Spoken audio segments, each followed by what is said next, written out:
नमस्कार दोस्तों, आज का अपना टॉपिक है प्रत्यायोजन। प्रत्यायोजन क्या होता है? प्रत्यायोजन का अर्थ है कि हमें संगठन में कोई भी कार्य करवाना है और वो भी कम टाइम में। मतलब हम चाहते हैं कि जो कार्य हो वो समय सीमा में संपन्न हो। तो इसके लिए हम क्या करते हैं, जो कार्य है उसको हम अलग अलग लोगों में डिवाइड कर देते हैं और उन्हें कार्य डिवाइड करने के साथ साथ में कुछ पावर भी दे देते हैं, जिससे कि वो उस कार्य को सही तरीके से संपन्न करवा पाए। तो देखिए, उच्च अधिकारी द्वारा निश्चित समय सीमा में कार्य संपन्न करवाने हेतु अधिकारों का हस्तांतरण, साथ ही नियंत्रण व निरीक्षण का अधिकार अपने पास रखना। मतलब कि एक संगठन में जो उच्च अधिकारी है वो नियंत्रण और निरीक्षण का अधिकार तो अपने पास रखेगा, लेकिन कार्यों को समय पर संपन्न करवाने के लिए जो अधिकार हैं और जो कार्य हैं उनका क्या करेगा दोस्तों, स्थानांतरण करेगा अपने अधीनस्थों में। अब हम देखते हैं इसके क्या तत्व हैं। तो देखिए, इसके 3 तत्व हैं। एक है कार्य प्रत्यायोजन, दूसरा है अधिकार प्रत्यायोजन, तीसरा है उत्तरदायित्व प्रत्यायोजन। मतलब अब मान लीजिए कि आपको कोई भी कार्य संपन्न कराना है, तो सबसे पहले आपने क्या किया, जो कर्मचारी थे, जो अधीनस्थ थे, उनमें उस काम को डिवाइड किया। अब भाई केवल काम डिवाइड करने से ही तो वो सही तरीके से कंप्लीट थोड़े ना हो पाएगा। मान लीजिए उसके नीचे भी कुछ और कर्मचारी काम करते हैं, तो जब तक आप उसको कोई पावर नहीं दोगे तब तक वो नहीं करा पाएगा, ठीक है। और उसके बाद में जो काम आपने उनको दिया है उसके लिए उनका उत्तरदायित्व भी होना चाहिए, तभी वो उसको सही तरीके से करवा पाएंगे। तो इससे हमारे पास 3 तरीके के प्रत्यायोजन होते हैं। एक होते हैं दोस्तों कार्य प्रत्यायोजन, जिसमें हम कार्य को प्रत्यायोजित करते हैं। एक होता है अधिकार प्रत्यायोजन, जिसमें किसका प्रत्यायोजन किया जाता है, अधिकारों का। तीसरा है दोस्तों उत्तरदायित्व का, ठीक है। उत्तरदायित्व में कि हर एक सबॉर्डिनेट जो है, जो अपने उच्च अधिकारी को मतलब वो रिपोर्ट देगा। क्यों? क्योंकि जो उसको कार्य सौंपा गया है उसकी पूर्णता के लिए वो क्या है, उत्तरदायी है। आगे हम देखते हैं दोस्तों विशेषताएं। तो देखिए, अधीनस्थों को एक सीमा तक का अधिकार है। मतलब उनके अधिकारों की एक लिमिट है कि भाई आपको ये कार्य संपन्न कराना है तो आपके अधिकार इतने ही हैं। दोहरा स्वरूप कैसे? मतलब प्रत्यायोजन में प्रत्यायोजक भी है और अधीनस्थ भी हैं, दोनों को ही हम सम्मिलित रूप से लेते हैं। मतलब प्रत्यायोजक के साथ साथ प्रत्यायोजन में अधीनस्थ का भी स्वरूप विद्यमान है। और अगर हम अधीनस्थ की बात करें तो उसका लिंक किससे होता है, प्रत्यायोजक से। तो जो प्रत्यायोजन है इसका कैसा स्वरूप है, दोहरा। प्रत्यायोजन में संशोधन संभव है, बिल्कुल हम इसमें संशोधन कर सकते हैं दोस्तों। किसी भी तरीके का जो चेंज है प्रत्यायोजन में, मान लीजिए आपने एक कार्य को प्रत्यायोजित किया तो आप उसे चेंज भी कर सकते हैं कि नहीं, ये हमने यहाँ इसे गलत दे दिया, हमें इसको कहीं और देना चाहिए था। मतलब कि प्रत्यायोजन में संशोधन भी संभव है। इसके अलावा सत्ता का पूर्ण प्रत्यायोजन पॉसिबल नहीं है। ऐसा नहीं है कि आप पूरी की पूरी जो पावर है उसको प्रत्यायोजित कर दें। तो इसकी विशेषताएं क्या हुई, अधीनस्थों को एक सीमा तक ही अधिकार दिया जाता है, इसका दोहरा स्वरूप है। इसके अलावा प्रत्यायोजन में संशोधन भी पॉसिबल है और सत्ता का पूर्ण प्रत्यायोजन नहीं किया जा सकता। अब हम देखते हैं महत्व। क्या महत्व होगा? ऑब्वियस है कि जो कार्यभार है वो कम हो जाएगा, क्योंकि आपने कार्यों का भी क्या कर दिया, प्रत्यायोजन। अधीनस्थों में नेतृत्व क्षमता विकसित होगी, क्योंकि आपने अधीनस्थों को क्या दे दिया है दोस्तों, कुछ अधिकार दे दिया है। संगठन का लचीलापन बना रहेगा, समय व धन की बचत होगी। सीधी सी बात है, समय और धन मतलब अनावश्यक देरी नहीं होगी। और जब आपने हर एक काम के लिए अलग अलग व्यक्ति को नियुक्त कर दिया, मतलब कुछ व्यक्तियों को एक काम सौंप दिया, तो उसमें बचत भी होगी क्योंकि वो उसको सही डायरेक्शन में करेंगे। तो जो wastage of money and wastage of time है वो रुकेगा। तकनीकी जटिलता में आवश्यकताओं की पूर्ति होगी। टेक्निकली जो कॉम्प्लिकेशंस हैं वो भी उतनी नहीं होगी क्योंकि व्यक्ति के अनुसार वो अपने कार्य को संपूर्णता के साथ करेगा, तो जो तकनीकी जटिलताएं हैं वो भी उतनी नहीं रहेंगी। अब हम बात करते हैं प्रकार की, कि जो प्रत्यायोजन है कितने प्रकार का होता है।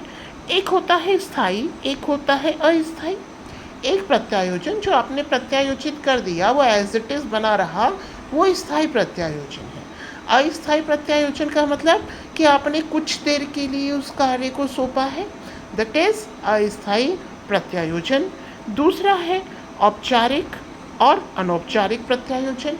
मतलब कि अगर आपने औपचारिक रूप से कोई कार्य दिया है तो वो औपचारिक प्रत्यायोजन आएगा, और अनौपचारिक में आपने औपचारिक रूप से नहीं दिया है वो कार्य करने को, तो ये हो जाएगा अनौपचारिक प्रत्यायोजन।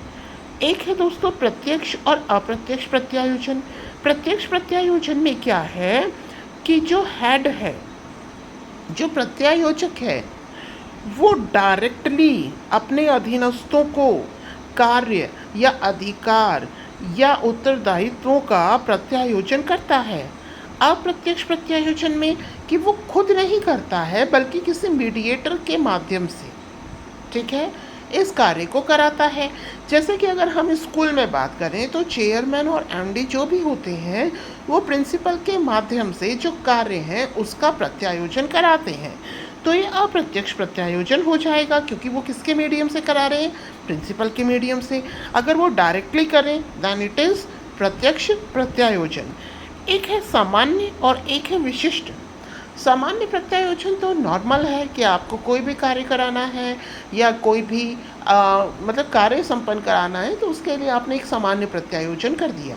विशिष्ट प्रत्यायोजन, विशिष्ट कार्यों के लिए आपने व्यक्तियों को उनके अकॉर्डिंग उनके कार्यों को डिवाइड किया, ये है विशिष्ट प्रत्यायोजन। पूर्ण और आंशिक, मतलब एक तो हुआ पूर्ण रूप से प्रत्यायोजित हो गया, और आंशिक मतलब कुछ समय के लिए कुछ मात्रा में प्रत्यायोजन किया गया। आगे है दोस्तों इसका सिद्धांत। तो प्रत्यायोजन की गतिविधि में स्पष्टता होती है।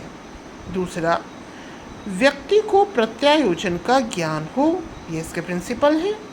प्रत्यायोजन लिखित होता है, मतलब कि जो गतिविधि है, आप कौन सा कार्य प्रत्यायोजित कर रहे हैं, किसको कर रहे हैं, इसकी स्पष्टता, इसका क्लैरिफिकेशन, क्लैरिटी होनी चाहिए। व्यक्ति को प्रत्यायोजन का ज्ञान हो, एटलीस्ट हर एक कर्मचारी को, हर एक व्यक्ति को ये तो पता हो कि उसको क्या काम दिया जा रहा है, प्रत्यायोजन कैसे किया जा रहा है। और प्रत्यायोजन कैसा होना चाहिए दोस्तों, लिखित होना चाहिए। प्रत्यायोजन में क्या होता है, अधिकारों का स्थानांतरण होता है। एक उच्च अधिकारी के प्रति जवाबदेहिता इसमें विद्यमान होती है क्योंकि हर एक अधीनस्थ कर्मचारी अपने उच्च अधिकारी को रिपोर्ट देगा। उच्च व निम्न अधिकारी के संपर्क में निरंतरता बनी रहनी चाहिए। इसके अलावा इसमें प्रशिक्षण भी प्रदान किया जाता है। तो इसके क्या सिद्धांत हैं, प्रत्यायोजन की गतिविधि में स्पष्टता रहनी चाहिए, व्यक्ति को प्रत्यायोजन का ज्ञान होना चाहिए, प्रत्यायोजन लिखित होना चाहिए, अधिकार स्थानांतरण प्रत्यायोजन में होना चाहिए, एक उच्च अधिकारी के प्रति जवाबदेहिता बनी रहनी चाहिए, उच्च व निम्न अधिकारी के संपर्क में निरंतरता बनी रहनी चाहिए, और प्रत्यायोजन हेतु प्रशिक्षण भी दिया जाना चाहिए। आगे है दोस्तों बाधाएं या संगठन। बाधाएं क्या है, संगठन के बिहाफ पर अगर हम देखें तो संगठन के अनुरूप बाधाएं हैं कि अगर संगठन नया है और छोटा है तो उसमें प्रत्यायोजन सही तरीके से नहीं किया जा सकता। अगर संगठन में समन्वय का अभाव है तो भी उसमें प्रत्यायोजन संभव नहीं है, और भौगोलिक दृष्टि से फैलाव कम है तब भी उसमें मगर एक ज़रूरत से ज़्यादा हो गया तब भी पॉसिबल नहीं है। अब बात करते हैं कर्मचारियों के एस्पेक्ट में। तो जो उच्च अधिकारी है वो घमंडी नहीं होना चाहिए, भावनात्मक रूप से परिपक्व होना चाहिए, और उसमें अविश्वास नहीं होना चाहिए। अगर हम अधीनस्थों के एस्पेक्ट्स में देखें तो उनको क्या रहता है, आलोचना का भय रहता है कि भाई जो हम कार्य कर रहे हैं उसमें कहीं हमको आलोचना ना मिले। आत्मविश्वास की कमी बनी रहती है। इसके अलावा पहल की भावना ना होना। अगर ये चीज़ें अधीनस्थों में नहीं है, आलोचना का भय है, आत्मविश्वास की कमी है, पहल की भावना नहीं है, तो ये सब किस में कंसिडर होंगी, प्रत्यायोजन में बाधाएं हैं। इसके अलावा उच्च अधिकारी अगर घमंडी है, भावनात्मक रूप से परिपक्व नहीं है और वो विश्वास नहीं करता, तो भी ये किस में कंसिडर होंगी, प्रत्यायोजन में बाधाएं। संगठन के लिए नया और छोटा है तो प्रत्यायोजन पूर्ण तरीके से संभव नहीं है। समन्वय का अगर अभाव है कर्मचारियों में तो भी प्रत्यायोजन संभव नहीं है। और भौगोलिक दृष्टि से अगर संगठन का फैलाव ज़्यादा है तब भी उसमें सही तरीके से प्रत्यायोजन संभव नहीं है। तो दोस्तों, ये हमने प्रत्यायोजन देखा है, कार्यों का, शक्तियों का, उत्तरदायित्व का। तो उम्मीद है आपको ये समझ में आया होगा। जैसा भी हो बताइएगा। अगली क्लास में नया टॉपिक। तब तक के लिए thank you and have a nice day.